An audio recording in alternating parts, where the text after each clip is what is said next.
সকলোকে হাত চাপৰি লাগে বিজেপি আৰু বিজয় সংকল্প ফুলৰ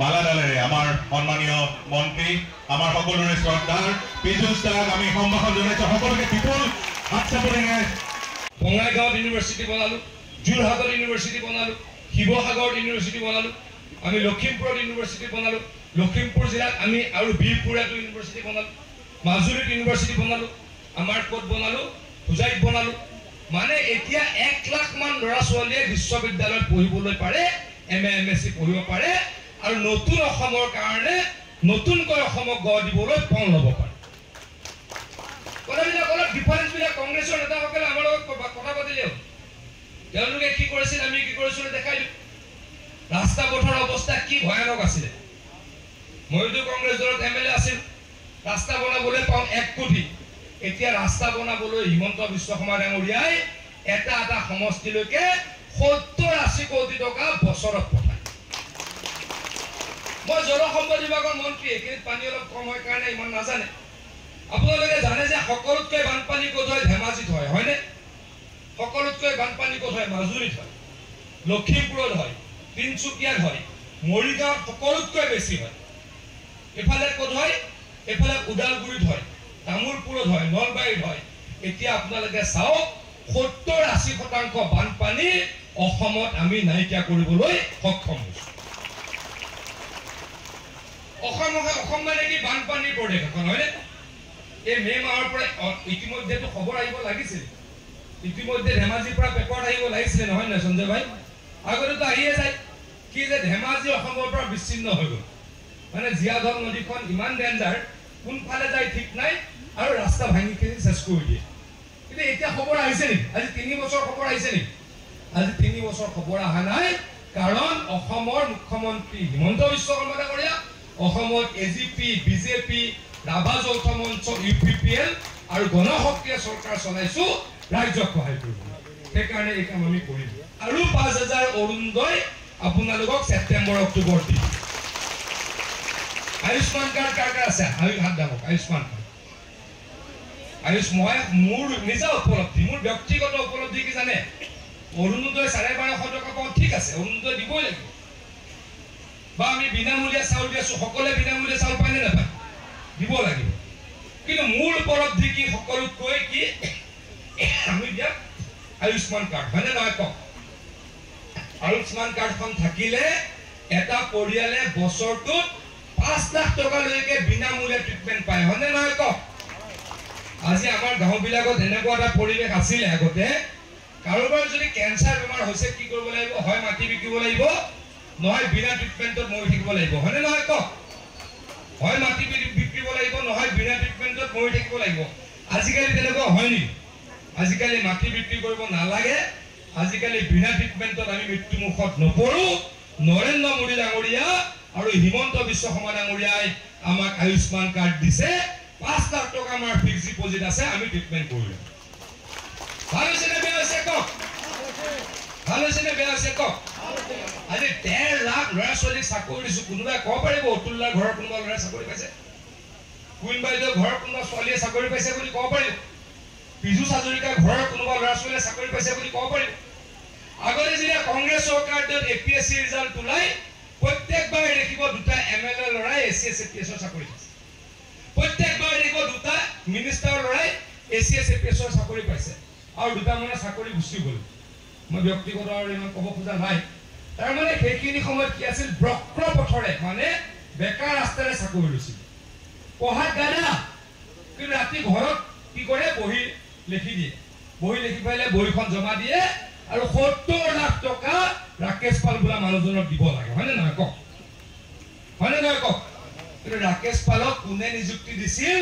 সেইখিনি সময়ৰ তদানীন্তন মুখ্যমন্ত্ৰী তৰুণ গগৈ ডাঙৰীয়াই অন্যায় কৰি ৰাকেশ পালক নিযুক্তি দিছিল মানে টকা খাবলৈ মানে দুৰ্নীতি কৰিবলৈ লাইসেন্সখন দি দিছিলে হয়নে নহয় কওক হয়নে নহয় কওক বিপ্লৱ শৰ্মা আয়োগৰ প্ৰতিবেদনত কোৱা আছে যে ৰাকেশ পালে তৰুণ গগৈৰ পুত্ৰ গৌৰৱ গগৈ ডাঙৰীয়াক বিয়াত সোণৰ গহনা উপহাৰ দিছিল আৰু আনকি তাত এইবুলি কোৱা আছে যে আমাৰ অসমীয়া ছোৱালীয়ে চাকৰিৰ কাৰণে সতীত্ব কি কৰিব লগা আছিল, দিব লগা হৈছিল। তো কাৰ দিনত হৈছিল? কংগ্ৰেছৰ দিনত, হয়নে নহয় কওক? এতিয়া ক'ৰবাত হৈছে 1.5 লাখ চাকৰি দিলো, 1 টকাৰ ক'ৰবাত দুৰ্নীতি হৈছে নেকি কওক? শুনিছে নেকি 1 টকাৰ দুৰ্নীতি? শুনিছে নেকি কওক? কাৰণ আকৌ কৈছো, এইখন হিমন্ত বিশ্ব শৰ্মা ডাঙৰীয়াৰ চৰকাৰ, এইখন বিজেপিৰ চৰকাৰ, এইখন এজিপিৰ চৰকাৰ। তাৰমানে ভঙাগড় মেডিকেল কলেজত OPD দিনটোত 3000 পেচেণ্ট আহে। মইতো আগতে স্বাস্থ্য বিভাগৰ ৰাজ্যিক মন্ত্ৰী আছিলোঁ, মই জানো কথাবিলাক। গতিকে কি হয়, ভঙাগড়ত কি হয়, এজন ডক্টৰে 50 জন 100 জন পেচেণ্ট চাব লাগে, বেড কম। গতিকে গুৱাহাটীত আৰু দ্বিতীয় মেডিকেল কলেজখনৰ কাম পূৰ্ণ গতিত চলি আছে। এতিয়া জাগিৰোডৰ মানুহ ক'লে আহে মেডিকেললৈ, ভঙাগড়লৈ। আৰু 2 বছৰৰ পাছত জাগিৰোডৰ মানুহ ক'লৈ আহিব নালাগে, গুৱাহাটীলৈ আহিব নালাগে। আৰু যেইটো জাগিৰোডৰ পৰা অলপ আগত গৈ বঘৰা বুলি এখন গাঁৱত, এটা জেগাত, তাতো এখন মেডিকেল কলেজ হৈ আছে। নগাঁৱত মেডিকেল কলেজৰ কাম, নগাঁৱত মেডিকেল কলেজ আৰম্ভ হৈ গ'ল। গোলাঘাটত মেডিকেল কলেজৰ কাম চলি আছে। ডিফুত মেডিকেল কলেজ পূৰ্ণ গতিত চলি আছে। লখিমপুৰত মেডিকেল কলেজ পূৰ্ণ গতিত চলি আছে। ধেমাজিত মেডিকেল কলেজ এতিয়া বনি আছে। নলবাৰীত আৰম্ভ হৈ গ'ল, কোকৰাঝাৰত আৰম্ভ হৈ গ'ল। এনেকে আমি 20খন মেডিকেল কলেজ বনালো। কেতিয়া? এই বিজেপিৰ চৰকাৰ। মই আহোঁতে গৌৰৱ গগৈ আৰু কৈছে, শিক্ষাটো বোলে আমি গুৰুত্ব দিয়া নাই, আমি শিক্ষাত গুৰুত্ব দিয়া নাই, মদ খোৱাতহে বোলে গুৰুত্ব দিছো। গৌৰৱ গগৈ ডাঙৰীয়া, আপোনালোকে 60 বছৰ চৰকাৰ চলালে, মাত্ৰ 5খন ইউনিভাৰ্চিটি বনালে, বিশ্ববিদ্যালয়। 5খন বিশ্ববিদ্যালয় বনালে 60 বছৰত। আৰু আমি 12খন 13খন ইউনিভাৰ্চিটি বনালো, যাতে আমাৰ ল'ৰা ছোৱালী পঢ়িব পাৰে। অলপ কথাবিলাক চিন্তা কৰি চাব ৰাইজ। অৰুণোদয়ৰ কথা কম, বিনামূলীয়া চাউলৰ কথা কম, আয়ুষ্মান ভাৰতৰ কথা কম, কিন্তু আমাক সকলোতকৈ কি লাগে? স্বাস্থ্য আৰু শিক্ষা লাগে। স্বাস্থ্য শিক্ষাৰ কাৰণে মেডিকেল কলেজ লাগিব। স্বাস্থ্য কিয় লাগে? মেডিকেল কলেজৰ 2টা কাম। এটা ডক্টৰ পঢ়িব, ল'ৰা ছোৱালী ডক্টৰ পঢ়িবলৈ কলেজ আচলতে এখন আচলতে কলেজ। আৰু কি হয়, স্বাস্থ্য ৰক্ষা কৰিবলৈ ডক্টৰ ওলাব লাগিব। মই যেতিয়া স্বাস্থ্য বিভাগৰ ৰাজ্যিক মন্ত্ৰী আছিলো, হিমন্ত বিশ্ব শৰ্মা ডাঙৰীয়া কেবিনেট মন্ত্ৰী আছিল, তেতিয়া অসমত মাত্ৰ বছৰত আমি 726টা চিট দিব পাৰিছিলো ডক্টৰ পঢ়াবলৈ। গতিকে গাঁৱলৈ ডক্টৰ নাহে, আধাই প্ৰাইভেটত জইন কৰে, আধাইহে ডিপাৰ্টমেণ্টত জইন কৰে। গতিকে ডক্টৰ আমি নাপাওঁ। এতিয়া ডক্টৰ কিমান পঢ়িব পাৰে জানে? আজিৰ তাৰিখত 1350টা ল'ৰা ছোৱালীয়ে বছৰত অসমত ডক্টৰ পঢ়িব পাৰে। আৰু 5 বছৰৰ পাছত কিমান হ'ব কওকচোন? 5 বছৰৰ পাছত 3000 ডক্টৰ প্ৰত্যেক বছৰে মেডিকেল কলেজসমূহৰ পৰা পঢ়ি ওলাব, আৰু অসমৰ মানুহৰ স্বাস্থ্য আৰু ভাল হ'ব। কোনো বাদ নপৰে। তবে ৰাইজ, আমি অনুভৱ কৰিছো যে অসমৰ মানুহে আজি কথাবোৰ বুজি উঠিছে যে আমাৰ ৰাজ্যখন 2021 পিছত ডক্টৰ হিমন্ত বিশ্ব শৰ্মা ডাঙৰীয়া ৰাজ্যখনৰ মুখ্যমন্ত্ৰী হোৱাৰ পাছত 16ৰ পৰা আৰম্ভ হৈছে, 14ৰ পৰা আৰম্ভ হৈছে, নৰেন্দ্ৰ মোদী ডাঙৰীয়া দেশৰ প্ৰধানমন্ত্ৰী হোৱাৰ পাছত আজি উন্নয়নৰ ধাৰা দ্ৰুতগতিত বৃদ্ধি পাইছে, বিকাশ হৈছে।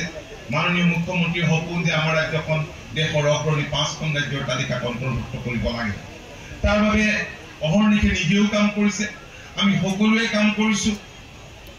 মই নিশ্চিত যে ডাবল ইঞ্জিন চৰকাৰে, কেন্দ্ৰত থকা মাননীয় মোদী ডাঙৰীয়াৰ নেতৃত্বত চৰকাৰে, NDA চৰকাৰে, আৰু মাননীয় ডক্টৰ হিমন্ত বিশ্ব শৰ্মা ডাঙৰীয়াৰ নেতৃত্বত থকা আমাৰ মিত্ৰজোঁটৰ চৰকাৰখনে যোৱা দিনবিলাকত যেনেধৰণে কাম কৰিছে, আৰু ডাবল ইঞ্জিন চৰকাৰে যেনেধৰণে কাম কৰিছে, আমি এই তৃতীয় ইঞ্জিনটো হ'ব আমাৰ পঞ্চায়ত। এই পঞ্চায়তটো যদি আমি NDAৰ প্ৰতিনিধিৰে আমি গঠন কৰিব পাৰো, সকলো ঠাইতে এজনো কংগ্ৰেছৰ বা অন্যান্য বিৰোধী দলৰ প্ৰতিনিধি নোহোৱাকৈ, তেতিয়াহ'লে নিশ্চিতভাৱে ট্ৰিপল ইঞ্জিন চৰকাৰৰ দ্বাৰা ৰাইজে বহুতখিনি আশা কৰিব পাৰিব।